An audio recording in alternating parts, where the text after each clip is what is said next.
Hey everybody, what is up? Welcome back to Final Trade. We're going to be doing it podcast style today. So if you want to switch tabs and look at something else while you listen to me, you won't be missing any visuals over here.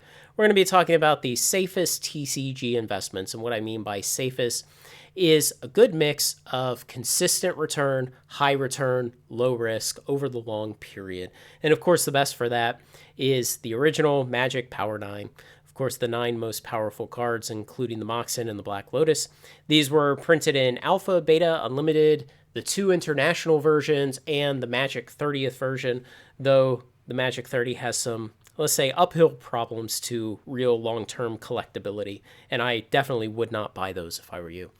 But the nice thing is, with the original copies getting on to 30 years old now, the market will pay higher and higher amounts for good, clean copies. And this is one of the areas where getting cards graded will really add value to them. If you can find raw, ungraded copies of Power 9 cards that are in good condition, have good centering, if you can manage to buy those at a decent price even, and get them graded, and they come back with even an okay grade for those kind of old cards, it can really enhance their value because then the card is validated, it's encapsulated and protected for the future. Someone has, to some extent, whether it's worth much to you or not, someone has said that it's graded to this level of quality. And that, of course, means different amounts to different people.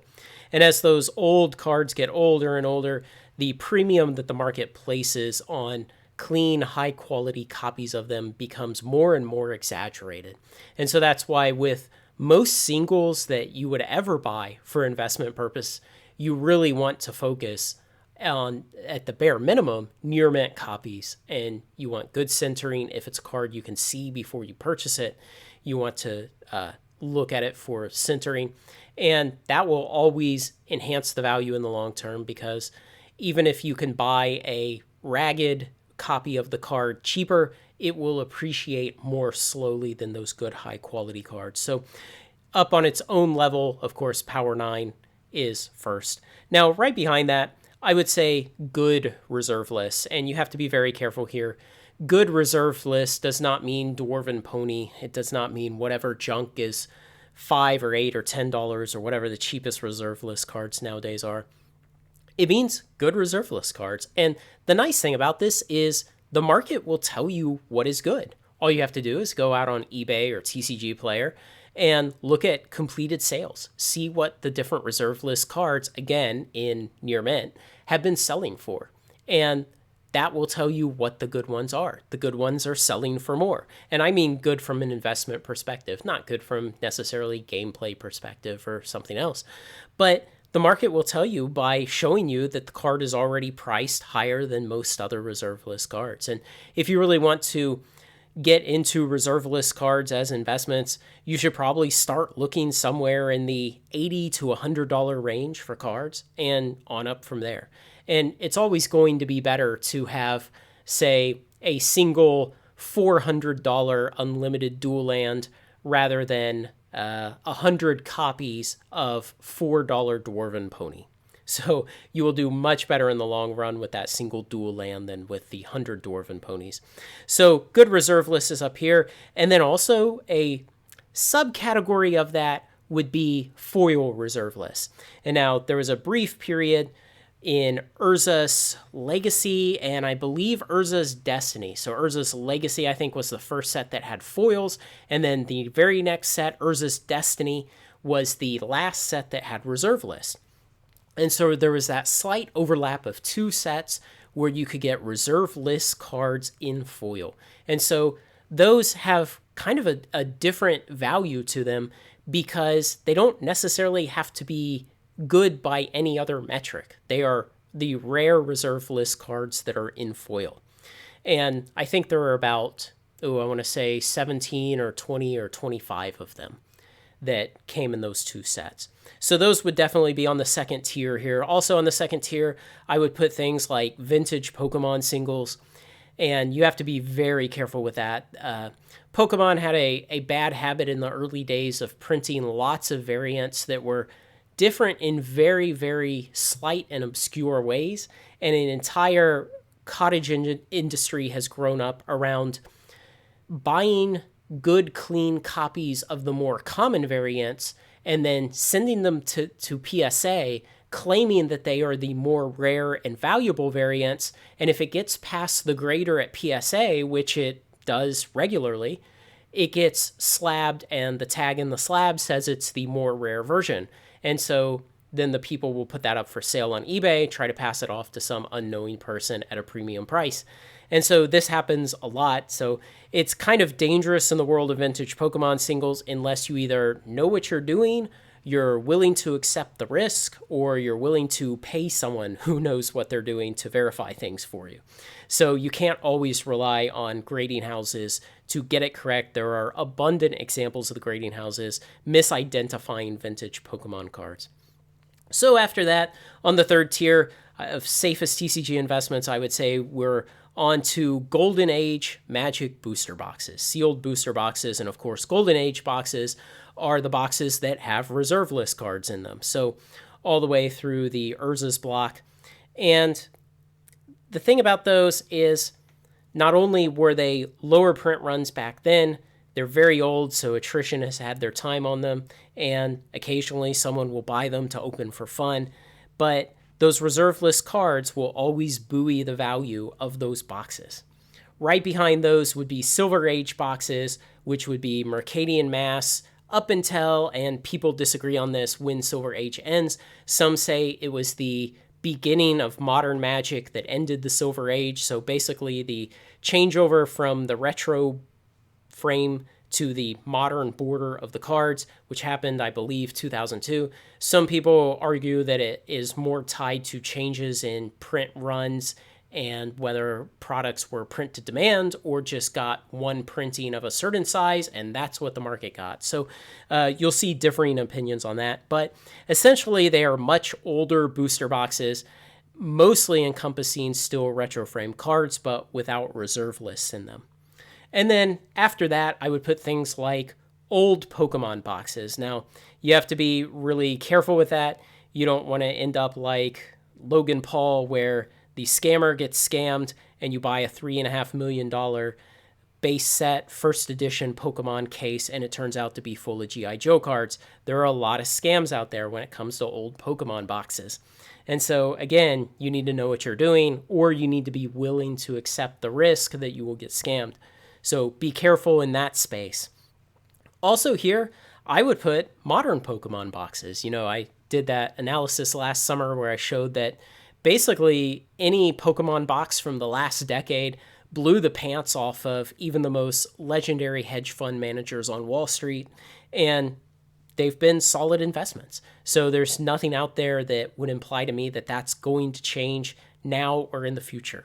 If I ever see anything, I'll let you know. But for now, I still expect those kind of long-term returns on Pokemon boxes that we've seen in the last 10 years. And that's why I would put modern Pokemon boxes here. Now, I don't try to make a strong distinction between what I've called old Pokemon boxes and what I've called modern Pokemon boxes. You'll have to do that yourself. So after this, I would put modern sealed Magic from premium sets. And so I mean things like master sets, Modern Horizons. Now we're getting remastered sets, maybe potentially original Commander Legends, though it was only a half premium set. We'll see how that ages long term. But those modern sets, things like the VIP packs and Double Masters 2022 and all of those things, they age much better than your average Magic set. And again, it's randomized product. It has the Gambler's Premium still intact. And so it has a lot of value to it that will grow over time. It starts at a really good base at a decent price, and then it has such powerful cards loaded into it. You know, WotC charges a premium price, but on most of the master sets and the modern sets and things like that, they really do deliver a great product that gives good returns. Then after that, on about tier 5, 6, 7 now, somewhere around there, we would have modern sealed standard Magic boxes. Now, that was another analysis I did a few months ago where I showed the returns from standard Magic set booster boxes over the last 20 years.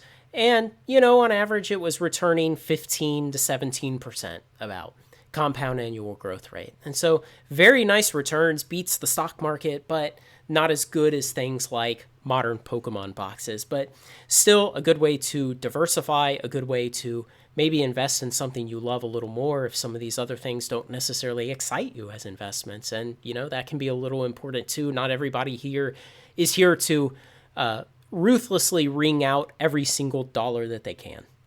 Now, after that, I'm gonna pivot to something a little different here. I'm gonna say secret layers. And you have to be very careful with secret layers because there are some secret layers that have appreciated nicely since they've been delivered, and there are some secret layers that have not. There are some secret layers, in my opinion, that 20 years from now probably will not have doubled in value. And so there are a lot of secret layers out there that just are absolutely not worth investing in, but there are probably a few that are. And so this is another one you need to be really careful on making a decision. I would not just go buy every single secret layer drop. I definitely think stuff like astrology lands are terrible. $30 for 5 copies of a basic land? You can't make a deck out of it. You would have to buy 4 or 5 sets of them to make a deck, and then you're spending $120, $150 on basic lands for a deck. I just don't see those appreciating well over time. I don't see a lot of demand for that kind of stuff. But there definitely are some things like the Stranger Things IP tie-in secret layers that have done well, and some others that I think will do well in the future. So it's another place where if you're careful, if you're diligent, if you make good choices, there's potentially a lot of good return there. Next up would be pre-constructed products. So commander decks, again, if you select carefully. And the thing about commander decks is they don't have an EV. There is no estimated value. There is only a actual value. You know exactly what the value of the sealed product is because you know the cards inside. And so this is kind of an interesting case because you could ask the question, well, why don't you just buy the single cards? And the reason is a lot of the time you can get some inverted EV where the sealed commander product is cheaper than the individual cards inside. And so potentially you can capture that inverted EV immediately upon buying the product and then sit on it and eventually sell it. So I think pre-constructed products have a place, but they're kind of weak in terms of non-randomized products. They definitely will not do as well as something like good reserve list cards. So then onwards, modern singles and not the junk. And so what I'm talking about here is preferably modern cards that are artistically reserve list. And now, of course, WotC will never say that they are adding to the reserve list, but de facto they are.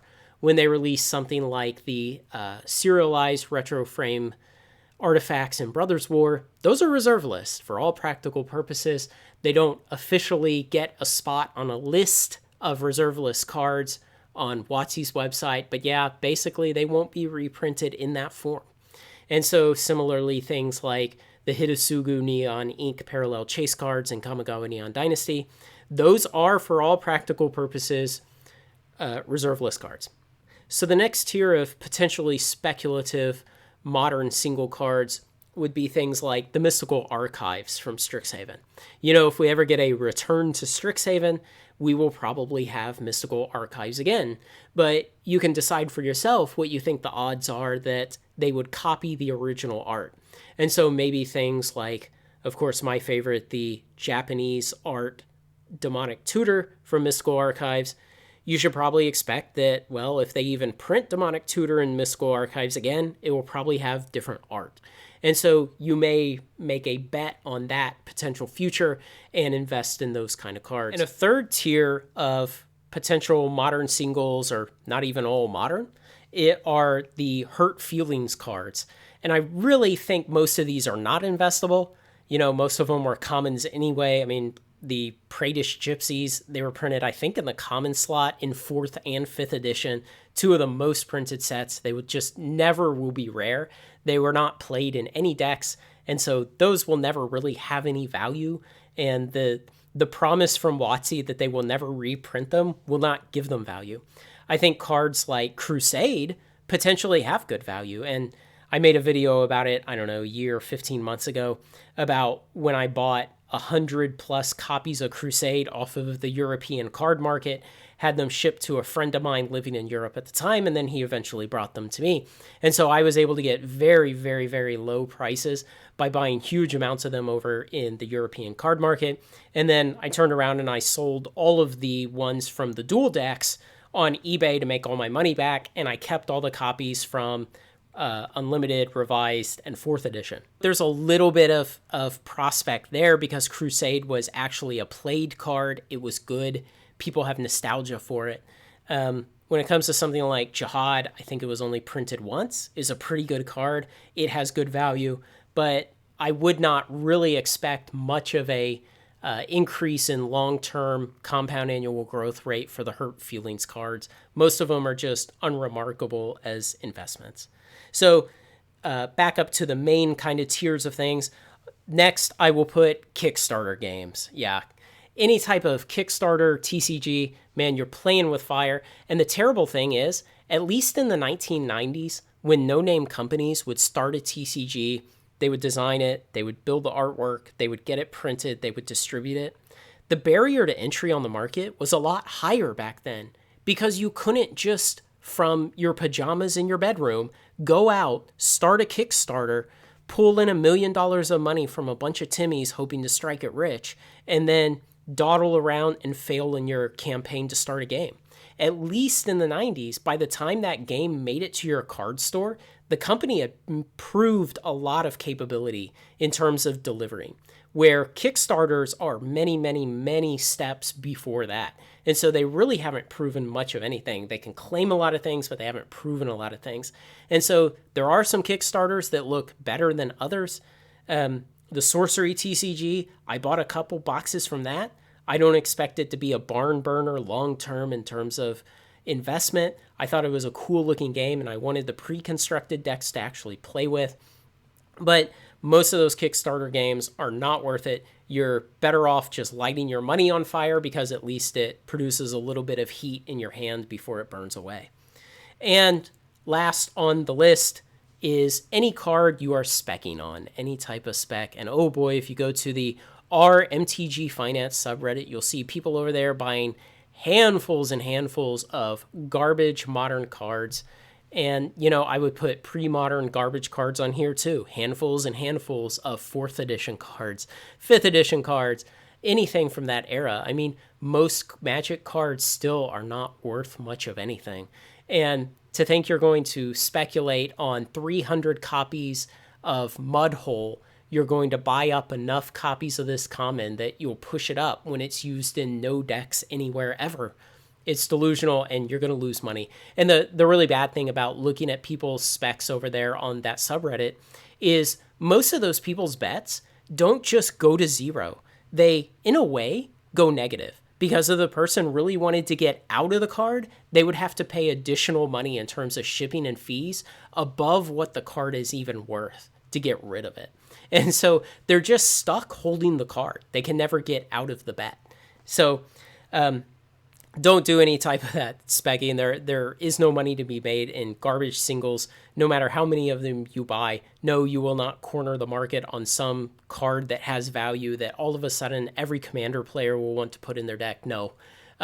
Once in a while, somebody will luck out and strike it big on a spec, but the average outcome is they go to zero. So keep that in mind. So that's my list of safest TCG investments in order. Again, this is meant to be a balance of consistently good return with low variability. And keep that in mind. That's what you're really looking for long term. You're not looking for a lottery ticket to strike it rich, because how many people do you know who have ever won the lottery? Probably none. So, but how many people do you know have retired comfortably after rationally and calmly investing over the course of many decades? Well, you probably know several of them. Let me know what you think down below, and if the information you get on this channel is worth at least $4 a month to you, come on over to Patreon and join me there. You'll get real-time information of what I'm buying as I'm buying it, so you can get in on it too. You'll get access to message me and get priority response, and you'll get my monthly newsletter. So other than that, like, comment, share, and subscribe. Join me on Final Trade. Thanks a lot, everyone.